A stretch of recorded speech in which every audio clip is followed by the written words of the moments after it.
En el nombre del Padre, y del Hijo, y del Espíritu Santo.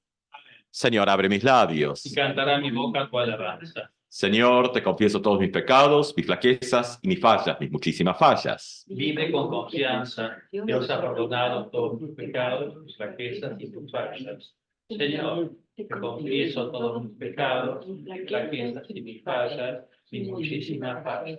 Vive con confianza. Dios ha perdonado todos tus pecados, tus flaquezas y tus fallas. Gloria sea al Padre, y al Hijo, y al Espíritu Santo, como era al principio, es ahora y será siempre, por los siglos de los siglos. Amén. Y escuchamos la lectura del Evangelio para este domingo, San Lucas, capítulo 24, los versículos 36 al 48. Sí, sobre la aparición de Jesús a los apóstoles. Dice: todavía estaban hablando de esto cuando Jesús se apareció en medio de ellos y les dijo: la paz esté con ustedes.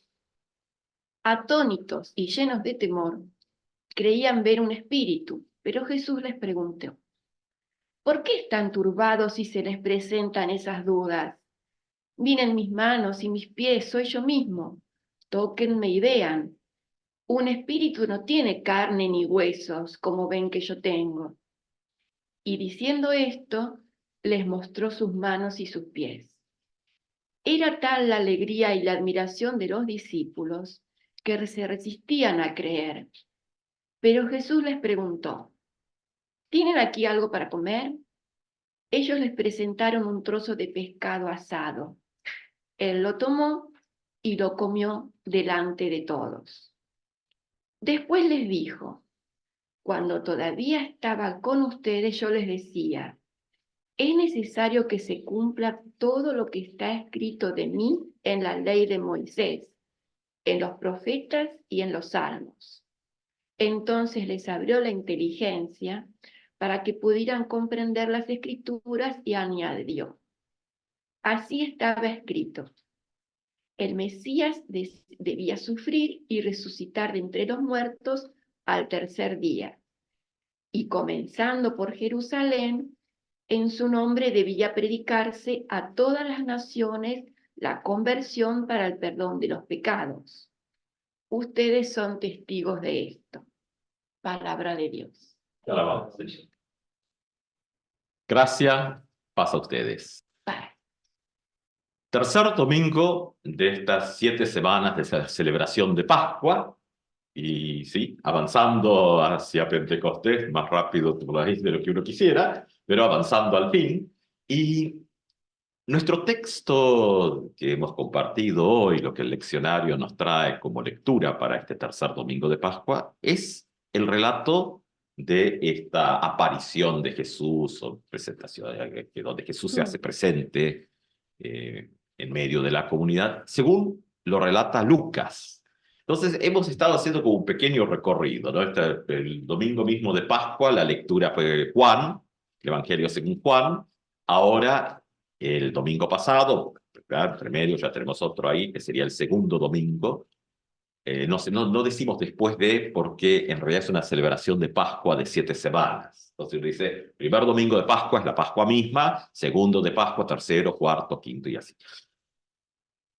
En el texto que compartimos el domingo pasado leíamos Marcos, esa versión muy escueta que presenta Marcos del relato, y ahora el leccionario, que es esa lista de textos sobre la cual se estructura la predicación, nos lleva a Lucas. O sea, ¿qué está haciendo el leccionario bíblico? Está como paseándonos un poco por los relatos.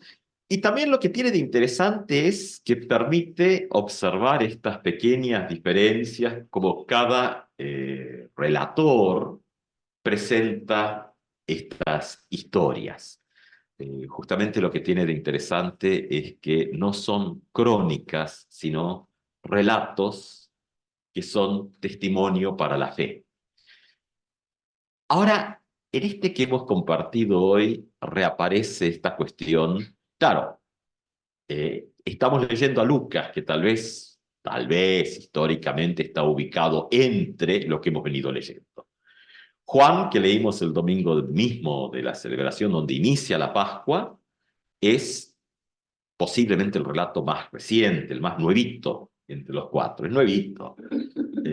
Marcos, bueno, la parte de los estudios históricos lo han colocado entre como el más antiguo que tenemos, aún en esta versión que tenemos, que hemos heredado, que es la versión que tenemos en nuestras Biblias, que posiblemente hubo otras, pero es lo más viejito que hay. Y ahora Lucas estaría como entre medio. Así que no es que tampoco estamos leyendo algo con un desarrollo histórico, cronológico. No, no es el interés tampoco del texto hacer eso, sino mostrar estas facetas que fueron, por supuesto, la cuestión para la comunidad primitiva es Jesús presente en medio de la comunidad, pero también cómo es este Jesús que se presenta. Uno puede decir, bueno, claro, seguramente había discusiones en la época, y también lo que hoy en día, una palabra que usamos de manera común, que si se lo llevásemos a la gente de esta época, no iban a tener idea de qué era, que se habla de contexto, ¿no? Contexto es simplemente, bueno, cómo es la cultura, las costumbres de una época. No tenemos tampoco acceso directo al contexto totalmente objetivo de la época. Cuando se habla porque el contexto de aquella época, bueno, son reconstrucciones. Nadie estaba ahí para tomar nota con la videocámara ni el celular para filmar, así que... ¿Cómo? No estaba Facundo para transmitir, así que, bueno, cuando se dice que no, porque históricamente es así, bueno, sabemos que también la historia es un relato, ¿no? Eh, y no nos vamos a meter por ahí hoy porque podemos navegar mucho con cosas muy interesantes. Cómo se reescribe la historia para poder darle fundamento al presente. Entonces, bueno, por eso se dice que pueblos que olvidan su historia, etcétera, etcétera, ¿no? Eso es lo que les pasa. Ahora, cuando nos encontramos con el texto según Lucas de hoy, hay un acento muy fuerte en que el Cristo resucitado no es un fantasma, no es un espíritu, sino que es corporal. Esto, algo que sí uno puede saber de la época, es que la idea del espacio y de la física de la época es distinta a la actual, eso sí sabemos. Los emperadores ascendían al cielo, ¿no? Iban al panteón de los emperadores. Entonces, lo que va, el próximo texto de Lucas, estamos al final, y lo que hemos leído, la segunda parte de nuestro texto de hoy, solo es lucano, o sea, no lo vamos a encontrar ni en Marcos, ni en Mateo, ni en Juan, esa parte de las instrucciones desde Jerusalén. Hay dos modelos, hay dos relatos. Uno es el del camino de Galilea y otro el camino de Jerusalén. Bueno, depende de quién escribe, es quien dice, ¿no? Pero bueno, esto es Lucas Hechos. Pero es todo una mirada, porque Lucas escribió especialmente para llevar este mensaje al mundo más griego. Entonces, tenía que tener una estructura comprensible, sencilla, una forma de poder llegar que pudiera articular también con ese mundo. Entonces uno ve cómo todas estas variantes tienen que ver el encontrar la forma de llevar un mensaje en medio de las distintas miradas de las culturas. Entonces siempre queda la pregunta, bueno, ¿cómo es nuestras culturas de hoy en día y cómo el mensaje cristiano va a ser simplemente repetir así, como si uno está haciendo algún texto mágico, o si va a encontrar el lugar hoy en día, ¿no? Esa es la gran pregunta.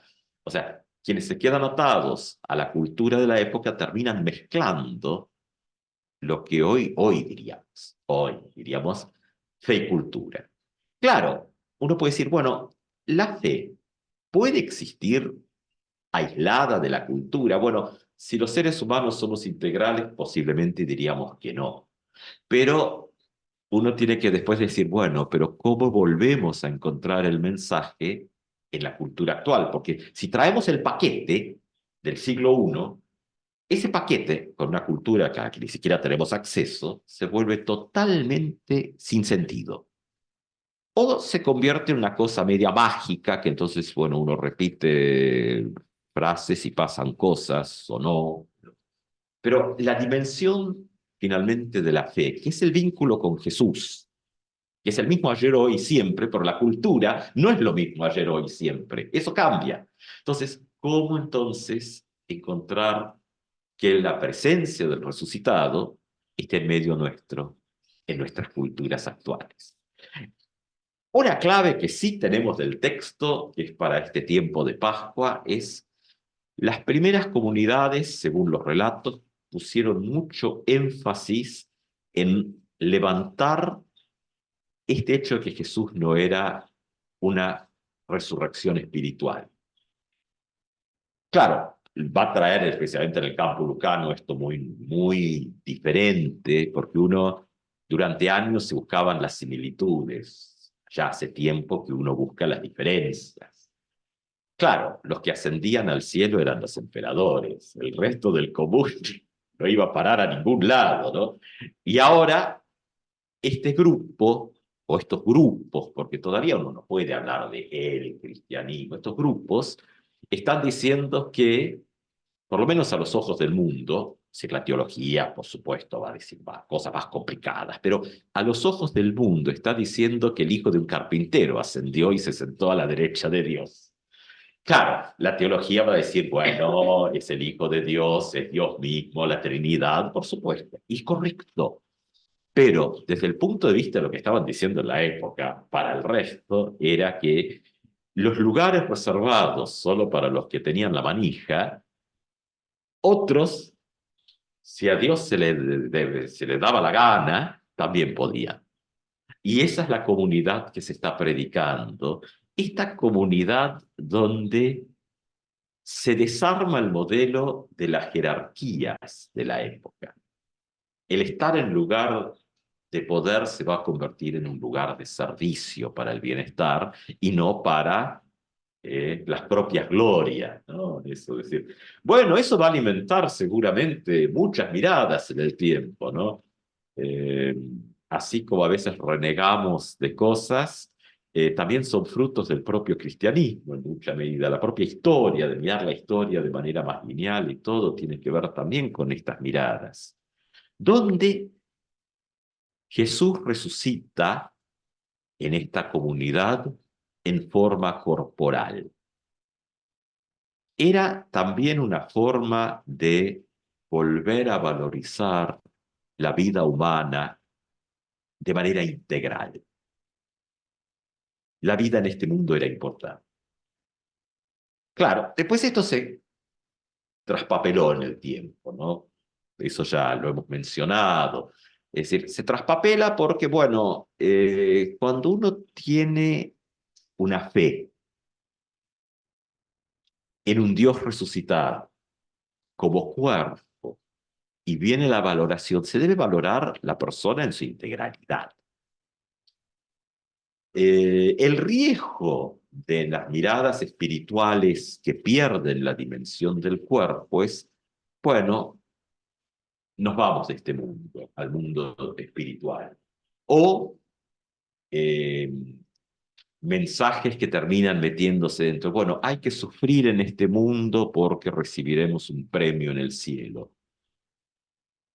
Bueno, sí, claro, en el texto bíblico hay de estas cosas, pero no articuladas de esa manera. No dice hay que sufrir, dice los que sufren recibirán consuelo. Pero no dice hay que recibir, hay que sufrir para recibir. Es una trampa. Eso es una falsedad teológica. Es un pequeño toquecito de tergiversar la fe cristiana. Claro, bueno, uno podrá decir, bueno, sí, claro, cuando el emperador paga los sueldos de los sacerdotes, tampoco se lo puede enojar, porque puede decidir que deja de haber aumentos y no había UTEDIC ni nada, entonces, listo. Bueno, ante eso, bueno, acomodemos un poquito para que el emperador no esté de mal humor. Eh, claro, entonces, la fe cristiana por sobre todo trae que el vínculo con Cristo, que ni siquiera depende, y esto es muy tal vez más de la tradición protestante posterior, ni siquiera depende de los o las pastores, pastoras. Depende de la predicación de la palabra. Y ahora vamos un poquito más lejos. Eh, las tradiciones hay que uno a veces dice que son por ahí un poco más hasta para algunos conservadoras, mantuvieron una cuestión de que la Eucaristía, la Cena del Señor, la Mesa del Señor, la Santa Cena, el nombre que le quieran poner, era verdaderamente el cuerpo y, bueno, no nos vamos a meter en la ortodoxia, y la sangre de Cristo, digamos.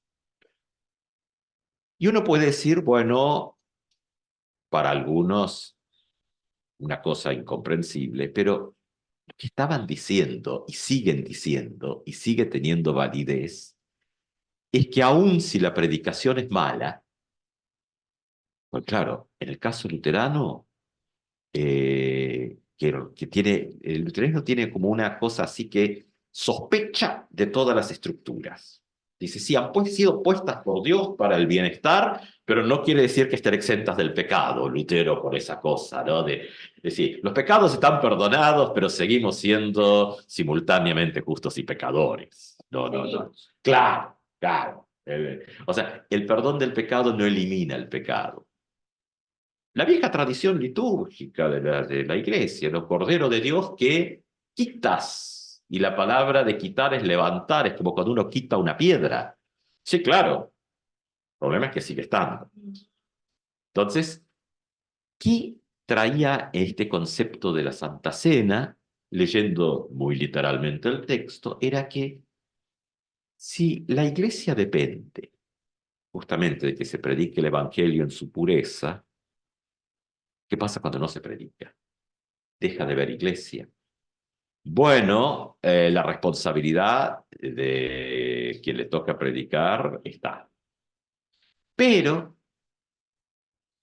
queda esa otra vía, que tiene que ver un poco con la mística también, donde aun si la predicación ha sido errónea y se predican estupideces, cosa que, bueno, bien, se escuchan, aún eso queda esa otra posibilidad, ese otro camino, que es que la mesa compartida, sacramental, pan y vino, se comparte con las palabras, no de manera mágica, sino justamente en la fe, Jesús está presente ahí.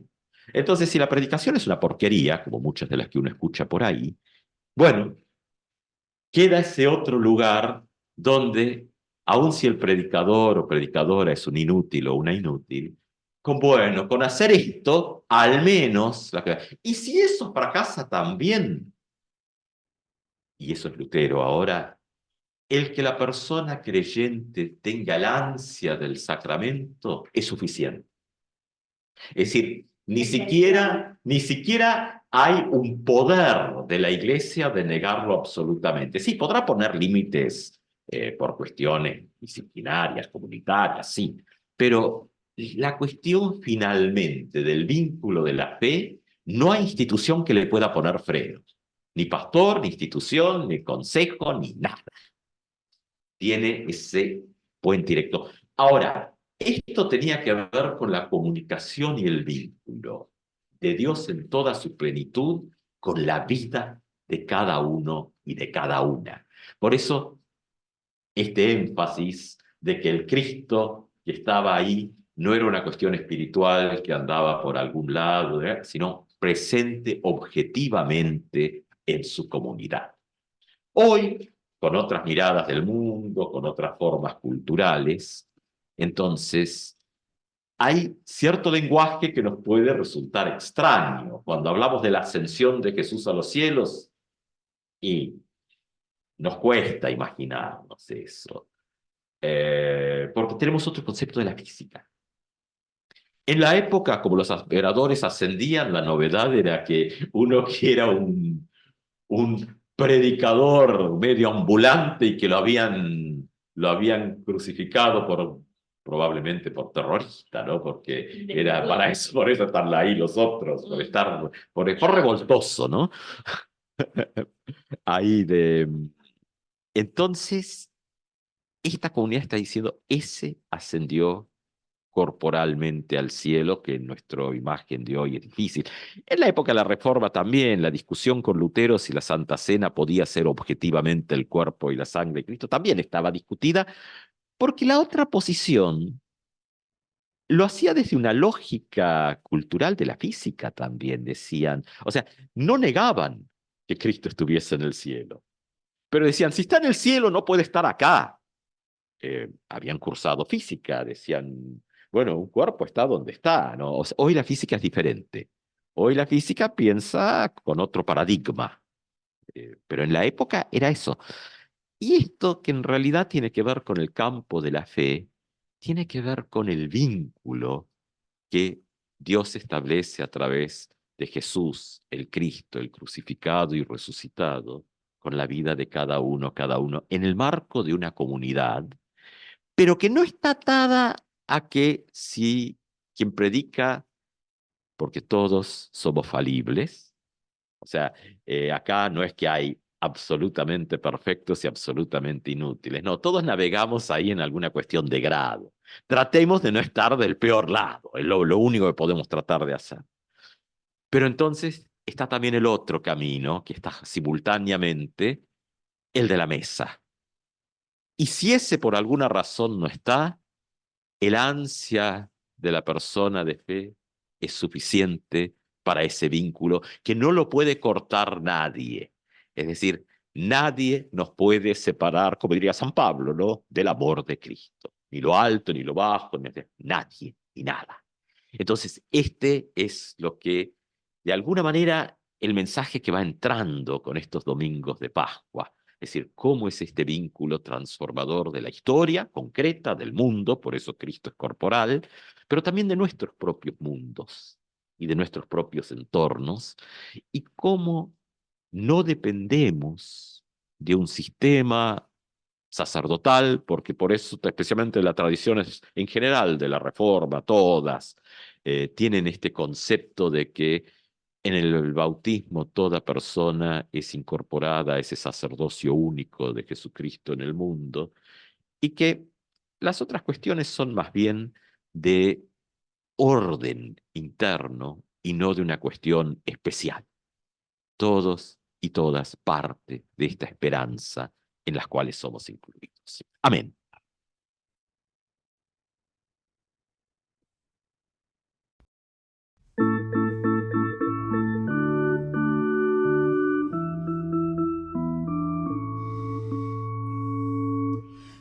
Hace tiempo tu presencia se revela entre nosotros.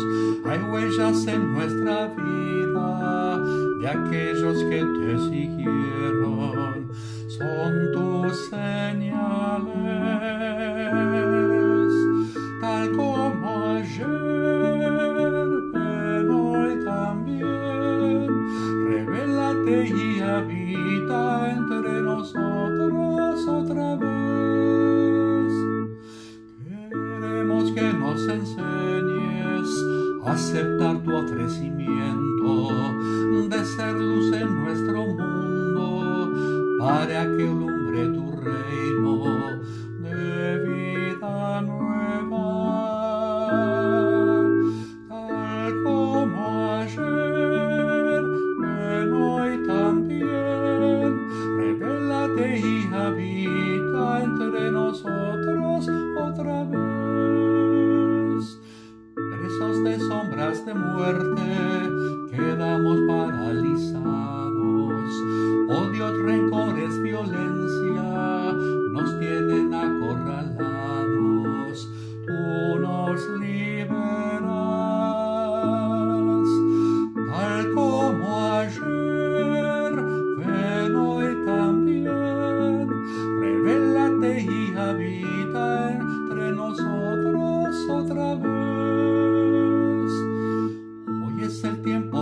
paraíso, vamos alegres contigo, no quedamos atrapados, lucharemos por la vida en esta tierra. Tal como ayer, ven hoy también, revélate y habita entre nosotros otra vez.